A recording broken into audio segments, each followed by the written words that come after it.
Bonjour et bienvenue dans cette nouvelle émission des coulisses de la science. En matière de géologie, la Nouvelle-Calédonie a une histoire ancienne et complexe qui lui confère une spécificité très forte. Notre territoire est ainsi formé par un des plus importants complexes de roches issus du manteau terrestre au monde et constitue la troisième réserve mondiale de nickel. Pour vous faire découvrir tout cela, nous vous proposons aujourd'hui de partir sur le terrain en compagnie de géologues du territoire. Géomorphologie, chantier de carottage, détection d'amiante, prospection en hélicoptère. Vous allez voir que grâce à nous, les cailloux du Caillou n'auront plus de secret pour vous.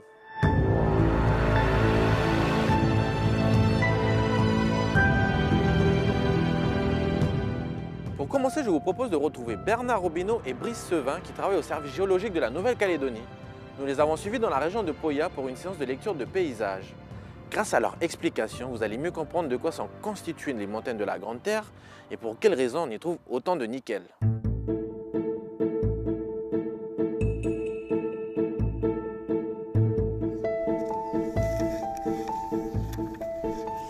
Donc il faut savoir que la Nouvelle-Calédonie s'est formée en trois grandes étapes géologiques. La première, c'est le détachement de la bordure on va dire orientale du supercontinent le Gondwana au Jurassique. Et c'est ce qui va donner cette ride de Norfolk qui porte en fait la Nouvelle-Calédonie et qui se prolonge jusqu'en Nouvelle-Zélande. Alors les unités géologiques qui sont associées en fait à cette étape, c'est principalement ce qu'on va retrouver au niveau de la chaîne centrale ou au niveau aussi de terrain bas. La deuxième étape, c'est après une période d'ouverture, on va dire, d'océan, au moment du Crétacé, où on appelle ça géologiquement une période de rifting, où beaucoup de sédiments vont se déposer. Et c'est en fait toutes les couvertures Crétacées qu'on va retrouver en Nouvelle-Calédonie. Puis vient par la suite une troisième étape, qui est l'étape géologique la plus importante, qui est la subduction et l'obduction. Oui, parce que la Calédonie, qui part vers l'est, va à la rencontre de la plaque pacifique, qui est une plaque océanique, et cette rencontre se fait au niveau d'une zone de subduction, c'est-à-dire qu'il y a une plaque qui passe sous l'autre. Et la Calédonie, qui est un morceau de continent, va rentrer dans cette subduction. Elle va rentrer tellement profond que toutes ces roches qui sont au nord vont être métamorphisées dans les hautes pressions. Et puis, comme la Calédonie est continentale et légère, elle va bloquer la subduction et on va avoir le phénomène inverse. C'est-à-dire que dans ce blocage-là, la croûte océanique et le manteau vont passer sur la Calédonie. Et quand le système est bloqué, comme c'est un radeau qui a été plongé dans le manteau, le tout va remonter et en situation finale, on va se retrouver avec les roches de la croûte qui ont glissé sur la Calédonie et puis après les roches du manteau qui vont former tous les reliefs. Et de la même manière, le nord, les formations métamorphiques, que ce soit le Mont Panier ou les formations de la région de Niengen ou de Pueblo, vont être aussi exhumées, sorties de l'eau et on va avoir des roches métamorphiques de haute pression qui forment tout l'arc métamorphique du nord de la Calédonie jusqu'à Ouégoua. Donc là, c'est une carte géologique générale de la Nouvelle-Calédonie. On peut voir différentes couleurs dessus. Ces couleurs en fait vont correspondre à une nature différente de roches, mais aussi un âge parfois différent, une provenance parfois différente. Le bon exemple, c'est si on prend les massifs miniers, on va retrouver ce vert avec là par exemple le grand massif du sud, puis après ces petites unités où là justement on a le Copeto et le Memaoya. Les basaltes, ça sera par exemple cette couleur violette. Mais avant de mettre ces couleurs, les géologues n'ont qu'un moyen de prospection, c'est leur marteau. Et puis les cartes topographiques, bien entendu, ils préfèrent aller dans les endroits où l'érosion a été chercher la roche fraîche. Ça peut être les talus de route, ça peut être les criques, ça peut être les plateformes de maisons. Partout où l'érosion, où l'homme a dégagé la terre qu'il y avait dessus, le géologue il va s'arrêter et essayer de déterminer la nature de la roche-mère. Donc là, en tapant, on sent que des fois ça sonne mieux. Voilà, la roche est plus dure là. Elle est plus saine. Et ça, on va pouvoir faire des observations sur les bouts qui paraissent les moins pourris, quoi. Quand on a la chance de trouver quelques morceaux à peu près sains, on va essayer de voir la nature de la roche. Donc le géologue, il a plusieurs moyens de le voir. La dureté, éventuellement, il va regarder à la langue en mouillant, voir s'il voit des minéraux dedans. Et puis après, on peut regarder d'une manière plus intime. Donc là, on voit que c'est plutôt fin. Ça ressemble plutôt à, on va dire, une matrice volcanique. Et ça colle à ce qu'on s'attend à voir ici, c'est-à-dire des basaltes. Le métier de géologue de terrain, c'est celui qui reconnaît la nature et la structure du sous-sol. C'est celui qui collecte la donnée sur le terrain. Et le but principal est de comprendre ce qui s'est déroulé par le passé afin de mieux comprendre l'avenir, en particulier pour les paléoclimats. On voit qu'actuellement on a des problèmes par exemple climatiques, donc c'est important de comprendre les climats du passé pour savoir si peut-être l'homme est en train d'accélérer ou de reproduire en fait des choses qui sont déroulées naturellement par le passé.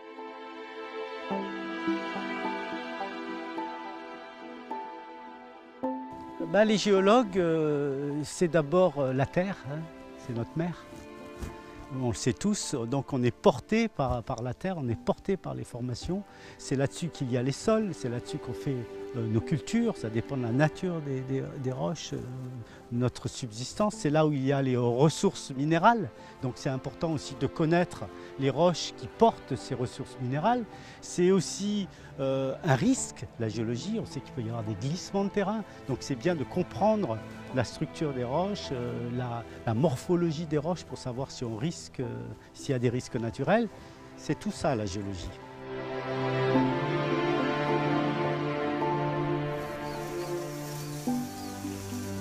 Ce qu'il y a d'exceptionnel en Calédonie, c'est qu'on a une géologie extrêmement variée, pas seulement à terre.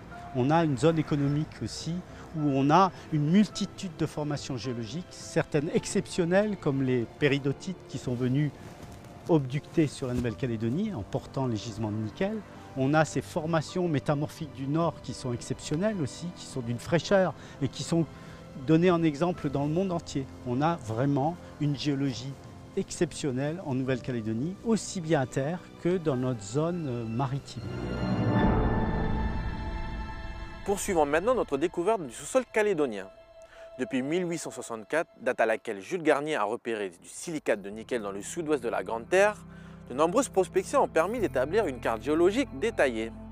Pour autant, les découvertes de nouvelles formations sont encore possibles de nos jours. La preuve tout de suite en images avec ce reportage consacré à une campagne de forage menée conjointement par le service géologique de la Nouvelle-Calédonie et l'IRD dans la région de Pindaye.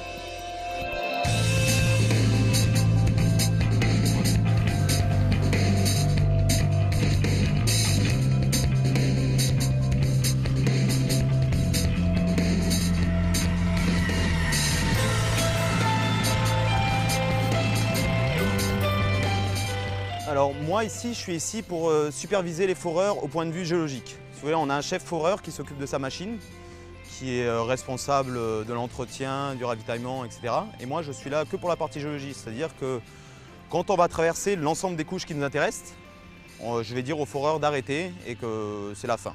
En même temps, après, je fais les logs des carottes, toute la description des carottes en fait, du début à la fin, pour qu'une fois arrivé à Nouméa, on n'ait plus qu'à les scier, les décrire plus en détail encore, et après envoyer à l'analyse, à faire des lames minces, etc. etc.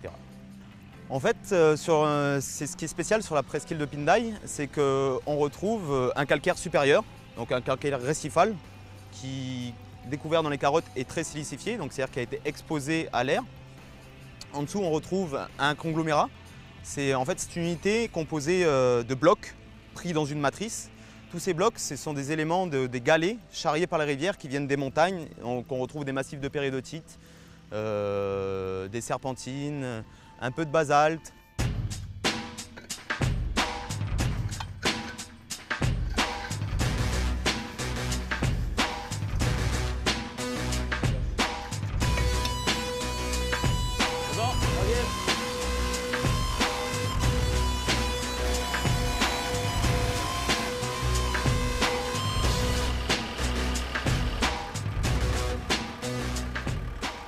Alors le but de ce forage est de savoir, en fait, d'approfondir la connaissance géologique de Nouvelle-Calédonie, ce qui est le but premier d'un service géologique.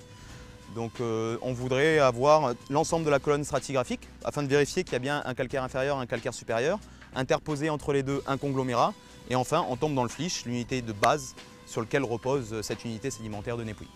Donc ça nous permettra de savoir en fait qu'il y a eu soulèvement ici sur la presqu'île de Népouy, parce qu'on retrouve un calcaire qui est perché, qui n'est pas au niveau de la mer, et qu'il y a eu rabattement aussi parce qu'on retrouve un autre calcaire inférieur en dessous.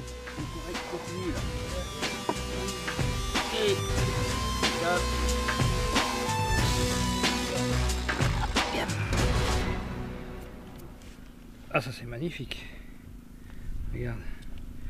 Les laminés des algues, là, comme ça, c'est des algues en croûtantes. Je pense pas qu'on en ait récupéré d'aussi épaisses. Non, c'est toujours des petits patchs à droite à gauche, mais... Ça c'est la plus belle qu'on a récupérée, ça. On va regarder ça. C'est quand même... Ce qu'on va faire, c'est que ces caisses-là, on va les prendre, on va les charger dans la voiture. Yes. Et puis demain à Nouméa, on va les couper à la scie. On va regarder ça à la loupe, binoculaire, microscope, on fait tout ce qu'il faut, ça devient très intéressant. Yes. Alors là, on a rassemblé toutes les caisses qu'on a descendues depuis le site à Népouy. Et on va commencer à regarder les choses un petit peu en détail. On va examiner. En gros, on voit la constitution de la carotte. Alors ici, c'est principalement des algues qu'on voit. On voit qu'il y a beaucoup de silice et de fer qui imprègnent le total. Et c'est assez surprenant parce qu'on est quand même, si je prends les repères ici, on est à 60 mètres de profondeur. Là, on est à 55 mètres, donc ça descend comme ça. Et donc, on a des choses qui sont en dessous du niveau de la mer, qu'on a récupérées en dessous du niveau de la mer, et qui ont été émergées probablement autrefois, d'après ce que je peux voir.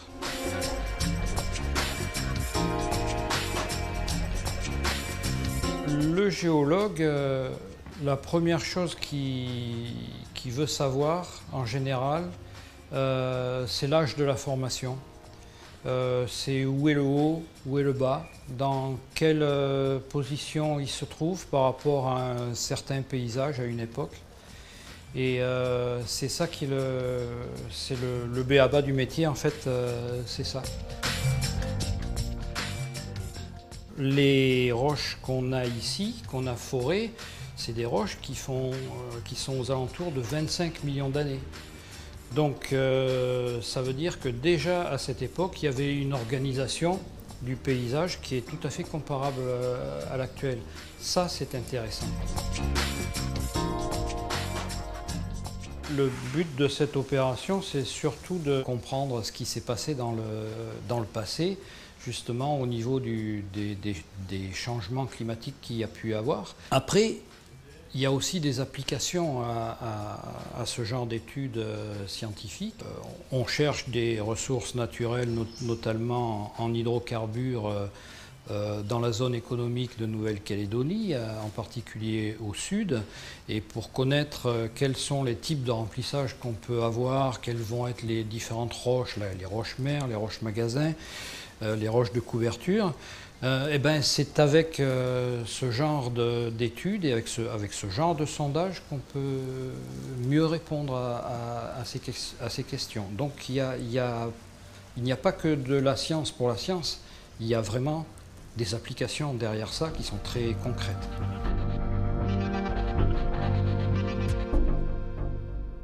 Connaissez-vous la trémolite et la chrysolite? Sous ces noms inoffensifs se cachent en fait les deux types d'amiante que l'on peut trouver à l'état naturel dans les roches et les sols de la Nouvelle-Calédonie. On estime même qu'on ne peut pas parcourir plus de 5 km sur notre territoire sans risquer de trouver des roches potentiellement amiantifères. Et risquer est le mot approprié puisque vous savez sans doute, l'inhalation des fibres qui constituent ces substances minérales de couleur blanchâtre peut provoquer des maladies graves du système respiratoire. Mais pas d'inquiétude démesurée pour autant, ce n'est qu'en cas de forte érosion ou lors d'un chantier que ces fibres peuvent être libérées et qu'une exposition est à craindre. Les explications sur le sujet avec le géologue Stéphane Le Simple. Donc là, par exemple, on se trouve sur la transversale de la Konetiwaka. Donc première chose à faire, c'est de regarder sur la géologie générale. Donc sur cette carte, on va voir que la Konetiwaka traverse cette formation géologique ici qui est en brun, là, avec lardé de zones vertes, qu'on appelle l'unité de la Bogen. Donc on sait que cette unité, parce qu'on l'a étudiée, est favorable à la présence d'amiante environnementale.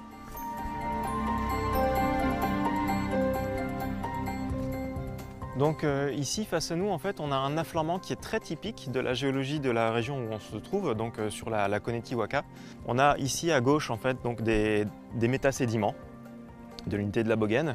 Donc ce sont des roches sédimentaires légèrement transformées, qui sont relativement saines, il n'y a pas de souci. Et au contact de ces roches, on va avoir des serpentinites, donc qui sont ces roches relativement sombres, toutes écailleuses, qu'on retrouve très fréquemment sur les transversales en Nouvelle-Calédonie, pas que la Konetiwaka.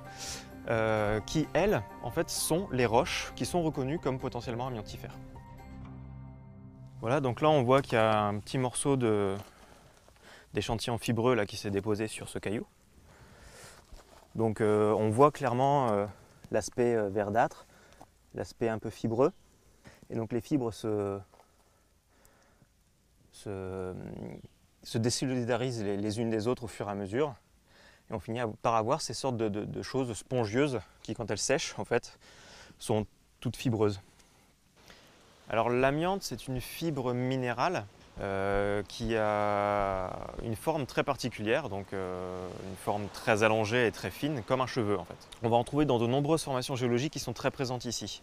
On va pouvoir penser aux massifs miniers, aux roches ultra-basiques, à tout ce qui est serpentinite aussi, qui est une roche qui est très connue et très présente aussi. Et puis dans toute la zone métamorphique, donc c'est toute la zone des massifs du Mont-Panier qui sont au nord-est de la Nouvelle-Calédonie, donc Puebo, Yengen. Alors il n'y en a pas qu'en Nouvelle-Calédonie, hein. On peut comparer aussi avec quelques endroits en Australie ou qui sont aussi impactés de la même manière, en Californie, en Corse. Et tous ces endroits en fait sont liés à la Calédonie par une géologie très particulière, notamment la géologie des roches ultra-basiques. L'amiante en fait est une poussière. C'est en ça qu'elle est dangereuse, c'est que c'est une poussière extrêmement fine, donc qui va vraiment être volatile et qui va pouvoir se diffuser très facilement, surtout quand c'est très sec et que c'est travaillé en fait. L'amiante était exploitée, avait des caractéristiques extraordinaires qu'elle conférait aux matériaux dans lesquels elle était ajoutée, notamment des placots, des briques réfractaires, des choses comme ça. Et on s'est rendu compte que c'était malheureusement un élément pathogène qui créait des maladies. Par contre, la prise de conscience en Calédonie a été un peu plus longue à venir parce que ce n'était pas exploité en tant que matériau. C'est quelque chose qu'on a naturellement dans les sols et dans les roches ici. Et le lien a été en fait assez lent à venir entre le fait qu'une fois exploité et mis en bâtiment, c'est dangereux, mais dans ces cas-là, dans le sol, naturellement, ça reste un produit dangereux. Donc nos grandes missions ont été d'abord de mener des travaux de recherche pour comprendre pourquoi il y a de l'amiante en Calédonie, qu'est-ce que l'amiante en Calédonie et où est-ce qu'il y en a. Et puis, une dernière mission a été aussi de diffuser la connaissance et de la rendre accessible à tous, soit sous la forme de cartes, donc ce qu'on appelle des cartes d'aléas qui sont disponibles pour tout ce qui est développement d'infrastructures, etc. On va commencer par là. Et puis aussi pour tout ce qui est profession, on va dire, du BTP, de la mine, qui peuvent être confrontés à ça au quotidien lorsqu'ils font des travaux d'excavation, des choses comme ça. Donc l'un des gros, on va dire, pôles de recherche a été de créer des atlas photographiques avec des schémas également pour que les gens puissent facilement avoir une idée de s'ils ont ou pas de l'amiante en face de leur chantier ou en face de leur pelle. Là, cet échantillon est assez joli, assez représentatif, donc on va faire un prélèvement sur celui-là. Donc on n'a pas besoin de beaucoup de matière. Voilà, on va juste essayer surtout de prélever le plus représentatif et le plus altéré possible. Voilà, on voit là que les fibres viennent toutes seules en fait, hein, elles s'écrasent sous la pince.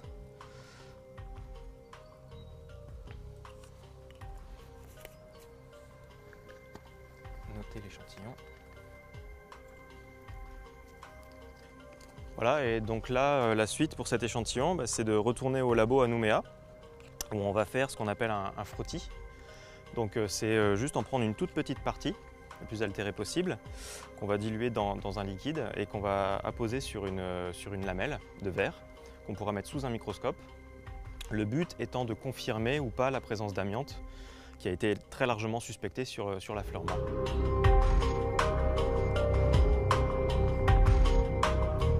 Donc on place la lame juste sous le microscope. Alors là, il va falloir qu'on travaille vraiment sur de la mesure. Parce que pour être considéré comme amiante, cette fibre minérale doit répondre à certains critères de taille et de forme. Pour avoir malheureusement ces propriétés, on va dire, toxiques, il faut que cette fibre rentre dans les poumons et puisse aller jusqu'aux alvéoles pulmonaires. Et ça nécessite d'avoir une certaine taille. Elles doivent être inférieures à une certaine taille et notamment être inférieures en diamètre à 3 microns.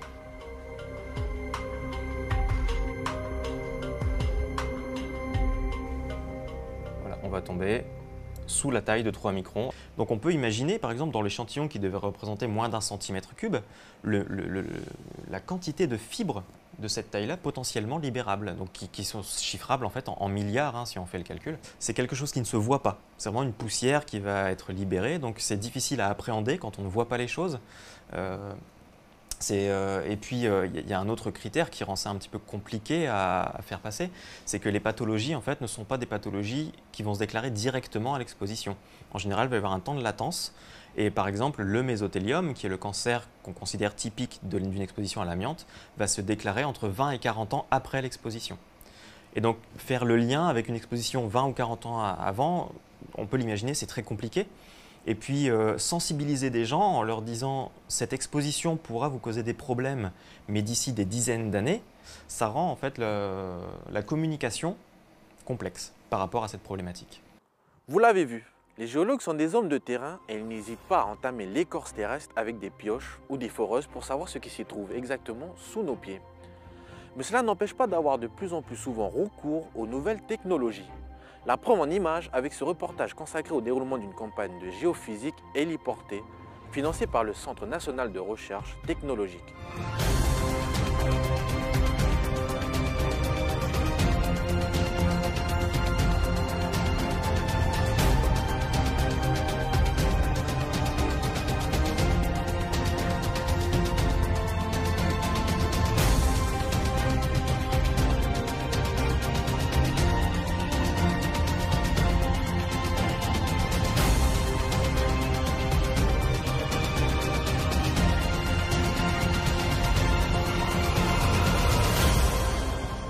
Le projet s'appelle Ophiostruct, c'est un projet donc, du CNRT, le Centre national de recherche technologique sur le nickel et son environnement. L'idée de ce projet en fait, est d'étudier précisément l'ophiolite, c'est-à-dire la géologie des massifs miniers. Il y a deux aspects dans ce projet. Il y a une première partie qui va être le levé justement géophysique, magnétique et électromagnétique par le dispositif qu'on a derrière. Et la deuxième partie, en fait, c'est vraiment de la géologie de terrain, faire de la structurale, mesurer des failles, des structures, puisqu'on sait que les gisements de nickel sont contrôlés en fait par ces failles.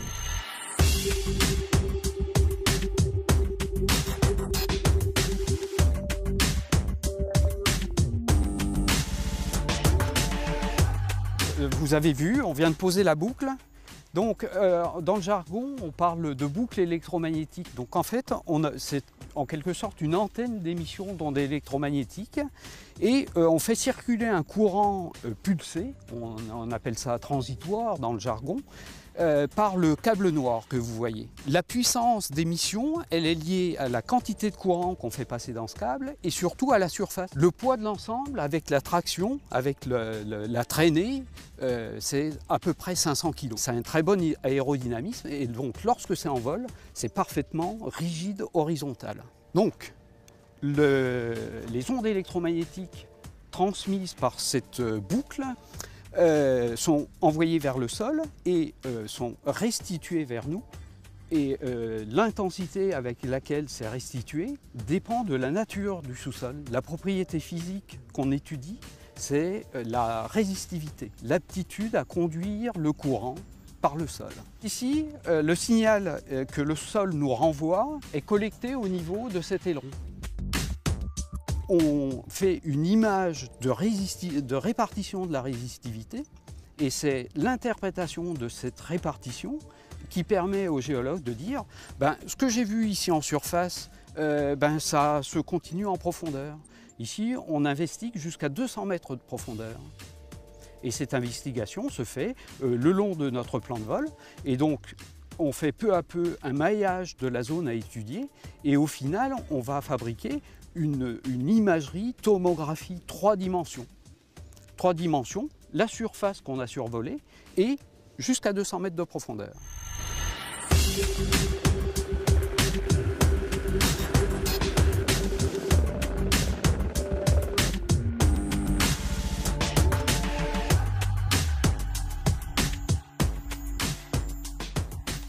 Ça n'a jamais été fait en Nouvelle-Calédonie.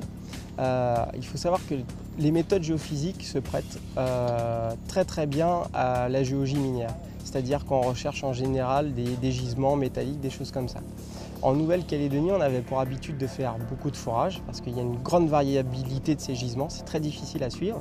Mais depuis peu, effectivement, on commence à tester plein de nouvelles méthodologies géophysiques, dont celle-ci parce qu'on sait qu'elles ont apporté beaucoup de résultats ailleurs.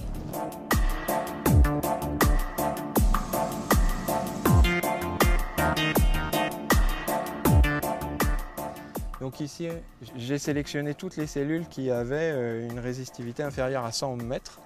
Donc voilà, en spatialisation, voilà ce qu'on obtient. Que notre cube de résistivité 3D, construit après interpolation des points de mesure. Ce cube est forcément associé, sa coloration est forcément associée donc à une échelle de couleur qui va nous montrer la résistivité imagée.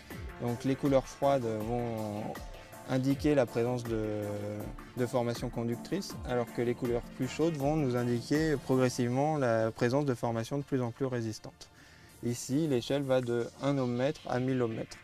Ici, on peut voir la présence déjà de zones conductrices qui apparaissent en violet et bleu, et on voit également la présence de zones beaucoup plus résistantes ici, avec des formations de résistivité intermédiaire qui pourraient être très intéressantes pour le projet. Ce cube de résistivité 3D, bien sûr, on peut le bouger, le faire pivoter, le bouger dans tous les sens et regarder ce qui se passe également en profondeur, donc à la limite d'investigation de la méthode, où on retrouve donc un alignement ici qui pourrait correspondre à une faille ou à une structure qu'on pourra interpréter ultérieurement. Donc une fois qu'on aura bien caractérisé les résistivités et les formations d'intérêt pour le nickel, on sera capable de vraiment faire ressortir en 3 dimensions les volumes et spatialement où se trouvent potentiellement les zones d'intérêt pour l'exploitation du nickel. C'est un outil moderne pour aider le géologue à comprendre en 3 dimensions et en profondeur jusqu'à 200 mètres, où c'est très difficile d'accès. C'est-à-dire on sait faire des forages jusqu'à 200 mètres, mais là, ici, on couvre toute la zone avec des sondages électromagnétiques. Alors, qui renseignent seulement sur ce paramètre de résistivité. Mais c'est un outil supplémentaire pour lire la géologie. Voilà, notre émission touche à sa fin. Si vous voulez en savoir plus, vous pouvez vous rendre sur le site internet de la Direction de l'Industrie des Mines et de l'Énergie à l'adresse suivante www.diminc.gouv.nc. N'hésitez pas non plus à vous rendre par exemple au musée de la mine de Thio ou au vieux village de la mine de Thiebagui. A bientôt et en attendant, gardez l'œil ouvert et l'esprit curieux et suivez notre actualité sur nctv.nc.